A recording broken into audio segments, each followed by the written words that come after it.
Hello and welcome to Get the Grades You Want, your place to find easy ways to get better grades. This time we're focusing on the dreaded presentation. Do you find yourself shaking whenever you get up to present? Do you ever want to curse out the teacher when they tell you that they want you to actually look up when you're presenting?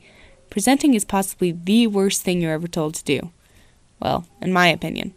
But here's some ways I managed to survive. A.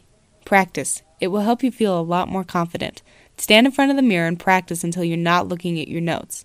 Start reciting it when you go to bed and in the shower, or practice with your friends until they scream for mercy. Once you're at that point, you're less likely to be nervous when you go and present.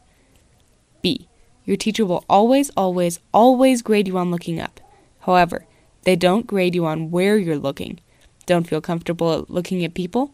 Friend make an oath to make faces at you the entire time? Fine, stare at the clock. If you have a PowerPoint, gesture to it and then look at the wall above everyone's faces.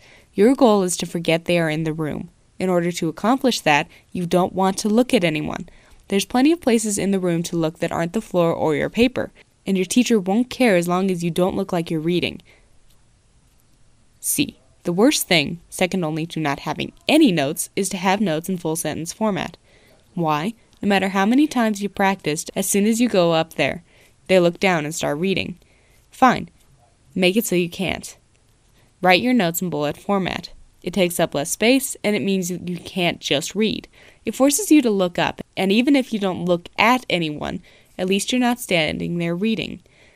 Lastly, the quick and dirty tip. Teachers, if you're listening, look away. You won't like me much for this. Second to practicing, what do teachers tell you to do? Memorize. Bad idea.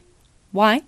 Easy. Have you ever taken a test where you were told to memorize these 3 things, and you can't, for the life of you, remember the third one? What do you do for the rest of the test? Fill in the other questions, all the while thinking of that forgotten answer. It probably distracts you more than just not knowing. Memorizing a speech means that, if you trip up, you're constantly stumbling for the rest of the time, trying to remember what exactly you forgot. Not fun. Your teachers allows you notes and PowerPoints for a reason. Use them. That way you always know where you're going and don't have to worry about messing up. Also, it allows you to adapt to a question or statement by the teacher without worrying about forgetting your place. Remember, just practice. You'll be a lot happier for it. Let's review. A. Practice until you're blue in the face. B. Don't look at the crowd, look above them. C. Use shorthand or bullets so you don't read from your paper. And D. For a quick and dirty tip, don't memorize. Hope this was helpful, and I'm sure that presentation will be amazing. Take care.